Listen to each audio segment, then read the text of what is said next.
কক্সবাজারের রামু উপজেলার কাওয়ারখুপ ইউনিয়নের পশ্চিম মনিরঝিল দরগাপাড়া এলাকার সড়কটির বর্তমানে বেহাল অবস্থা।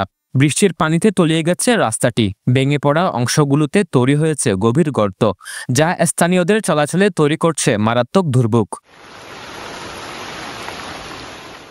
এই দুরবস্থার প্রতিবাদ এবং টেকসই সমাধানের দাবিতে সম্প্রতি মানববন্ধন করে এলাকাবাসী। মানববন্ধন শেষে রামু উপজেলা নির্বাহী কর্মকর্তা বরাবর স্মারকলিপি প্রদান করে তারা।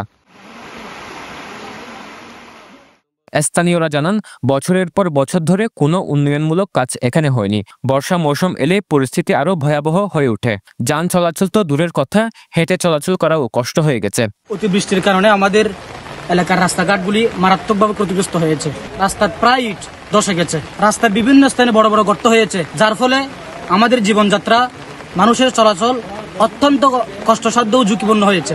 বিগত 8 বছর ধরে আমরা দেখছি আমাদের এলাকার মধ্যে স্থানীয় কোনো মেম্বার, কোনো চেয়ারম্যান, কোনো প্রশাসনের কোনো সহযোগিতা আমরা পাইনি এবং তারা সুদৃষ্টিতে কোনোদিন আমাদের এলাকার দিকে তাকায়নি।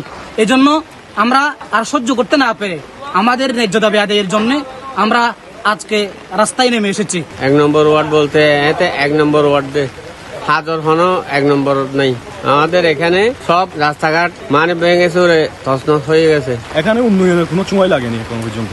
তো এখানে হাজার হাজার মানুষের চলাচল, হাজার হাজার ঘরবাড়ি, ছাত্রছাত্রী এবং রোগী, তাদের কি পরিমাণ অসুবিধা চলাচলের জন্য তা বোঝাতে পারবো না। আমাদের এখানে বর্ষার শুরু থেকেই মোটামুটি অন্য সময় যেমন তখন বর্ষার শুরু থেকে শেষ পর্যন্ত এমন অবস্থা হয়ে যায়, রাস্তাঘাট একেবারে জলবদ্ধতা থাকে। আর এখানে তো বলতে গেলে আমার জন্ম এখানে আমরা জন্ম থেকে দেখতেছি কোনো উন্নয়নের ছোঁয়া বলতে আমরা কিছুই পাই নাই।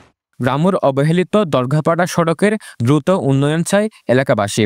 এখন সময় পদক্ষেপ নেওয়ার। News desk, পেনুয়া।